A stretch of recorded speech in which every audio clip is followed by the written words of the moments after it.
सिकंदर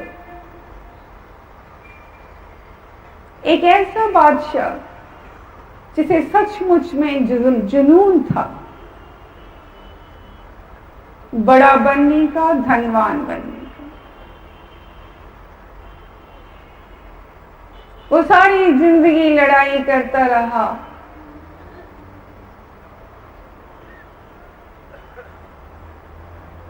बड़े बड़े साम्राज्य जीत लिए, धन एकत्र कर लिया और लूटा।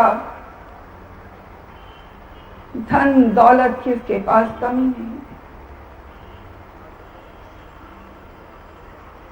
एक समय आया जब उसे एहसास हुआ कि वो थक गया।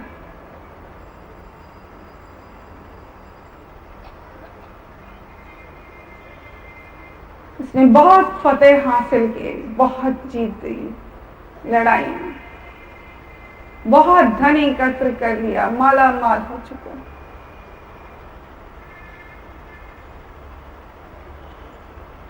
अपना कहने के लिए उसके पास सिर्फ उसकी अपनी मां थी और वो चाहता था कि अपनी मां को जाकर बताए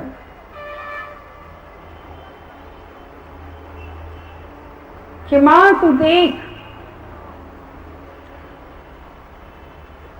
तेरा बेटा कितना बड़ा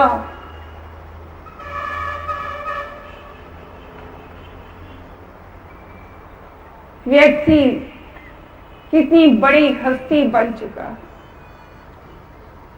कितने बड़े साम्राज्य का मालिक बन चुका है,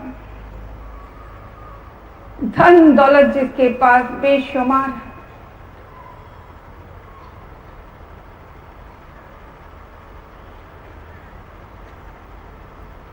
कहते हैं रास्ते में ही वो बीमार हो गया। नीम, हकीम, वैद्य सब इलाज करते हैं। वो सबसे प्रार्थना करता, मिन्नतें करता,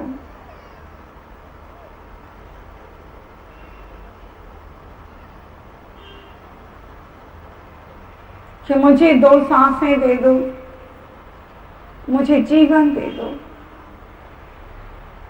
मुझे मेरी मां से मिला दो। मैं एक बार अपनी मां से मिलना चाहता हूं। मिलकर वो सारी खुशियां जाहिर करना चाहता हूं जो मैंने एकत्र की। वो दौलत, वो साम्राज्य, वो ऐश्वर्य, वो सुख सब अपनी मां से बांटना चाहता हूं।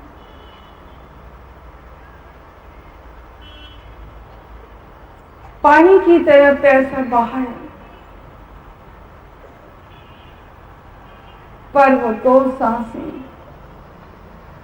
नहीं खरीद सका, नहीं पहुंच सका अपनी मां तक। उसकी मृत्यु हो गई, उसकी वो अंतिम इच्छा उसके मन में ही रह गई।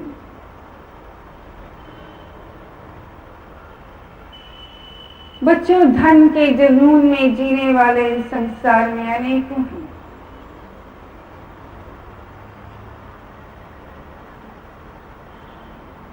धन कई प्रकार के ऐब भी आपके अंदर लगा देता है, कई बुराइयों को जन्म देता है और समाज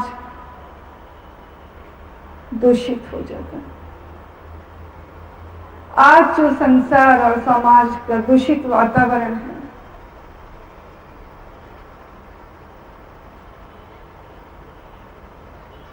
इसका एक कारण धन का गुरूर,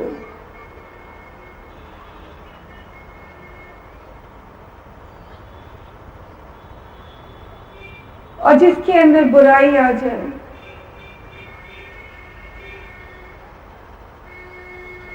जिसके पास धन होगा वो माया में लिप्त हो जाएगा। जो माया में लिप्त हो जाएगा वो परमात्मा ईश्वर से कोसों दूर हो जाएगा। अब आता है पद का अभिमान।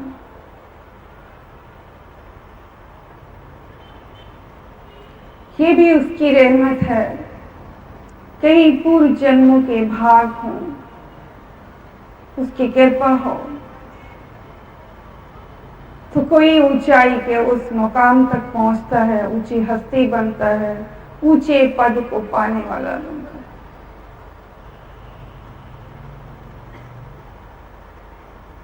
लेकिन उस पद को पाकर अपने आप को ही खुदा मानना, अपने आप को ही बड़ा मानना, अपने आप को ही सब कुछ मानना, जब हमें ये कुर्सी मिल गई तो हम ही सब कुछ करता धरता। आज हमारा देश, हमारा मुल्क पिछड़ा हुआ है।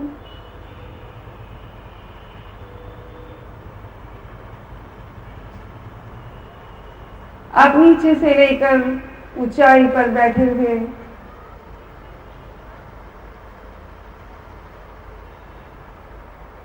उस कर्मचारी को देखें जिनके पास कोई ताकत है, कलम की ताकत, जिसके पास पैसे है,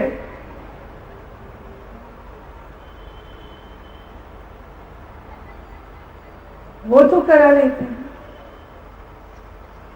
जिनके पास पैसा नहीं, वो चक्कर ही काटते रह जाते हैं।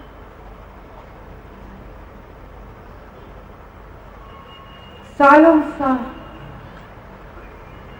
कई ऐसे भी गरीब हैं जो 4 पैसे देकर हमारे पास आते हैं, माता जी जो था वो भी दिया, लेकिन हमारा काम नहीं।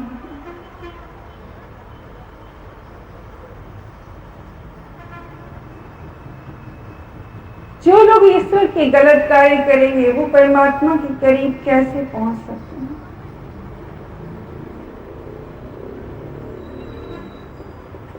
यकीनन वो खुद को ही खुदा मानने लगे।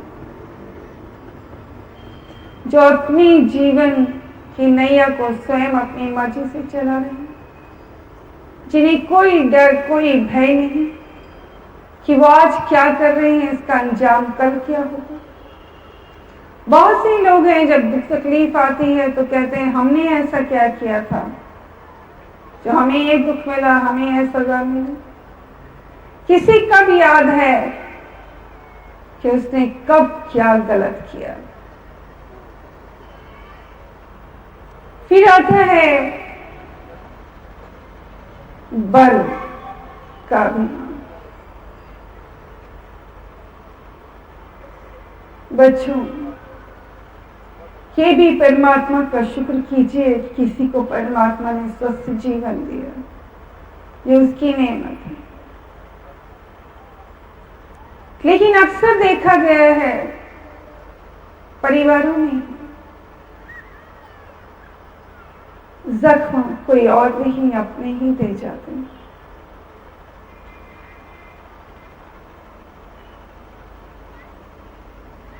कोई अगर स्वस्थ शरीर वाला है, उसके पास बल है, स्वस्थ शरीर है, वो बीमार का मजाक उड़ाता है तो मैं तो रोज ही कुछ ना कुछ लगा रहता है।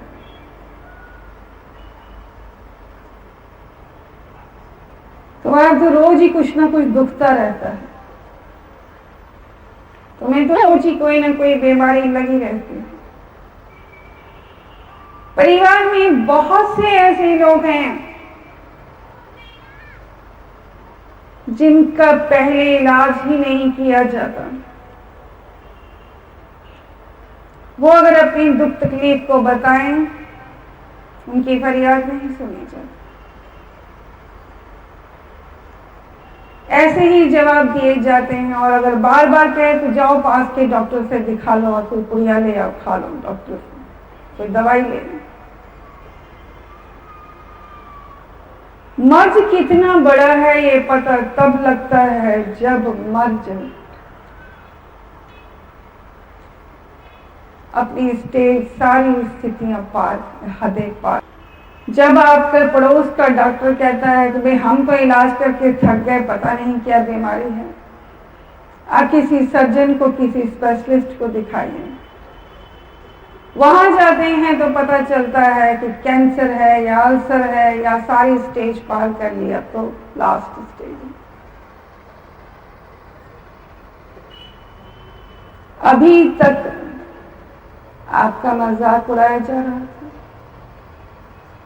अभी तक आपकी सुनवाई नहीं की जा रही थी, किसी को फुर्सत नहीं।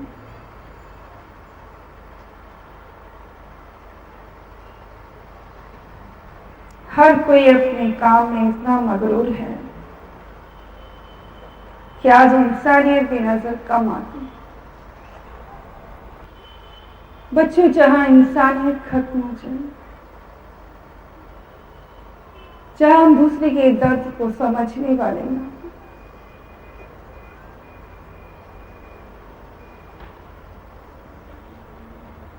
जहां दूसरे को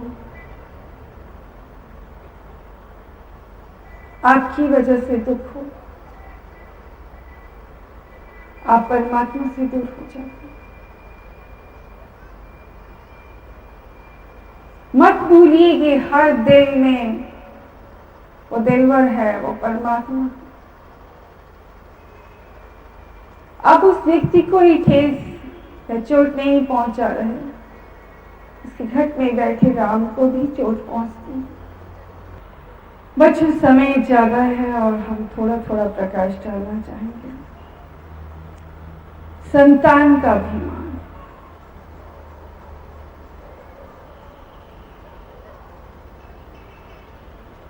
इस संसार में बहुत से ऐसे लोग हैं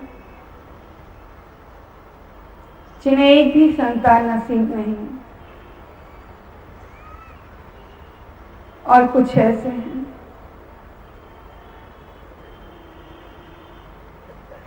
कि जिनके पास पुत्र ही पुत्र हैं। खुदा न खास्ता अगर पूरी बिरादरी में आप ऐसे हैं जिनके औलाद ही औलाद है, एक नहीं, दो नहीं, पांच पांच,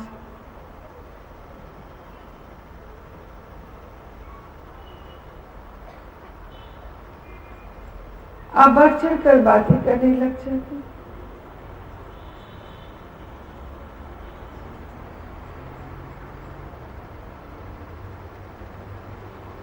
ऐसे ऐसे शब्दों का प्रयोग करते हैं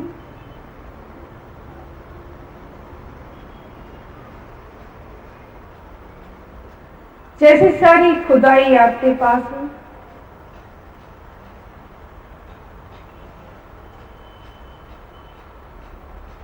जिसके पास औलाद नहीं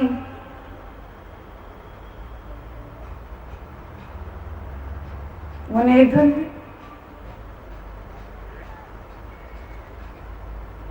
और सारी लॉटरी आपकी निकल गई।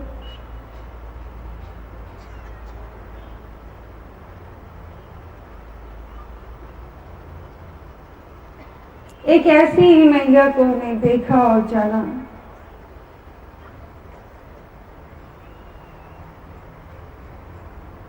जिसके 5 पुत्र थे और वो बड़े दावे के साथ बढ़ चढ़कर बोला करते,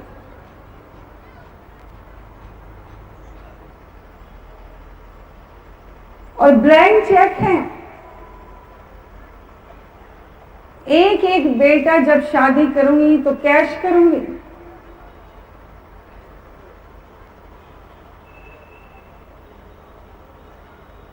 कहीं से ये डिमांड करूंगी, कहीं से ये मांगूंगी। बहुत बढ़ चढ़कर बोला करती।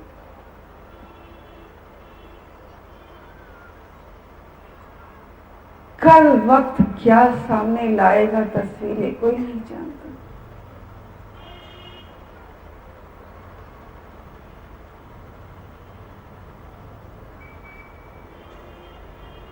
सच ये है कि एक भी बेटा अपनी मां की मर्जी के मुताबिक शादी करके आया ही नहीं। कोई कहीं से किसी को भगा के ले आया, कोई कहीं से, तो कहीं भाग गया।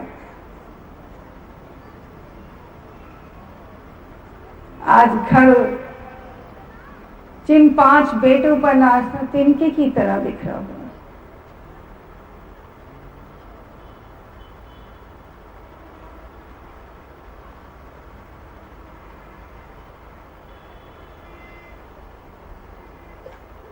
बच्चों, किस बात का अभिमान, किसे अपना मान बैठे, जो बिखर गए, जो छोड़कर चले गए, जिन पर नाज था, जिन पर दावा था, कहां गया वो दावा? हम तो कहेंगे कि इस शरीर पर भी आप दावा नहीं कर सकते। ये आज आपका है, कल आपका साथ दे या ना दे। फिर औलाद की बात तो बहुत दूर की है।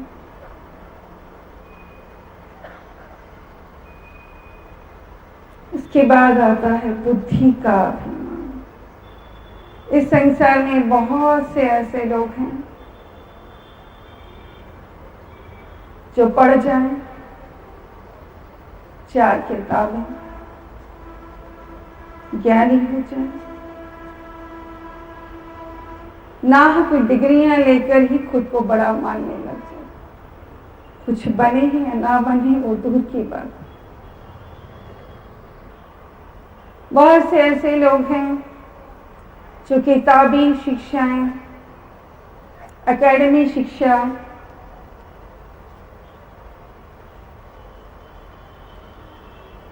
एजुकेशन को लेकर पढ़कर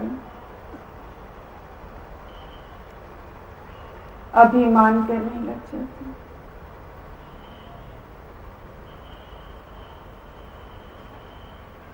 क्या हम इतना पढ़े लिखे हैं?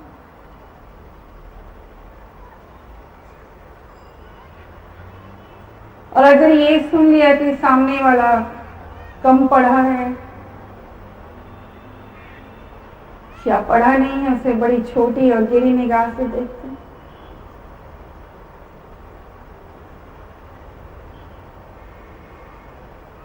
लानत है आपकी ऐसी पढ़ाई पर।